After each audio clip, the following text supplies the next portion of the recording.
Hello बच्चों, एक प्रश्न है हमारे पास कि चंद्रमा की सतह पर गुरुत्वीय बल पृथ्वी की सतह पर गुरुत्वीय बल की अपेक्षा 1/6 गुना है।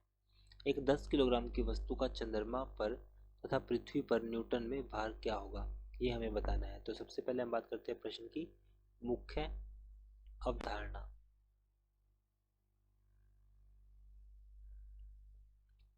तो हम जानते हैं कि किसी भी वस्तु का हमारे पास जो भार होता है वो mg के बराबर होगा। किसी भी वस्तु का जो भार होता है वो mg के बराबर होगा और g का मान हमारे पास होता है गुरुत्वीय त्वरण, जो कि 9.8 मीटर प्रति सेकंड का वर्ग होगा। ये कब होगा? पृथ्वी की सतह पर। ये हमारे पास मान आएगा पृथ्वी की सतह पर। तो अब हम इसमें देखते हैं प्रश्न के हल पर कि चंद्रमा की सतह पर गुरुत्वीय बल पृथ्वी की सतह पर गुरुत्वीय बल की अपेक्षा 1/6 गुना है। तो ये हमारे पास क्या है कि चंद्रमा की सतह पर जो गुरुत्वीय बल का मान है वो पृथ्वी की सतह पर गुरुत्वीय बल का 1/6 गुना है।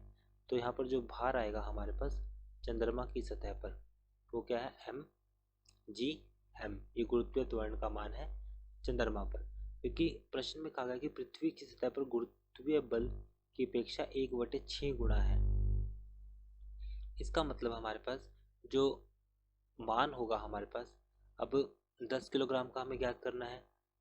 चंद्रमा की वस्तु का चंद्रमा पर पृथ्वी पर न्यूटन में भार क्या होगा? 10 किलोग्राम की वस्तु का चंद्रमा पर तथा पृथ्वी पर न्यूटन में भार क्या होगा, ये हमें बताना है। तो अगर मैं चंद्रमा की बात करूं, चंद्रमा पर m का मान कितना है? 10। द्रव्यमान तो यही रहेगा और g का मान धरती पर होता है 10 या 9.8 होगा। तो हम इसको 9.8 को यहाँ पर लिखेंगे, 9.8 बटे में 6 करेंगे। तो ये आएगा हमारे पास 98/6। 6 कम 6, 6×3 = 18। तो यह आ जाएगा हमारे पास 13 न्यूटन। यह आ जाएगा हमारे पास चंद्रमा पर।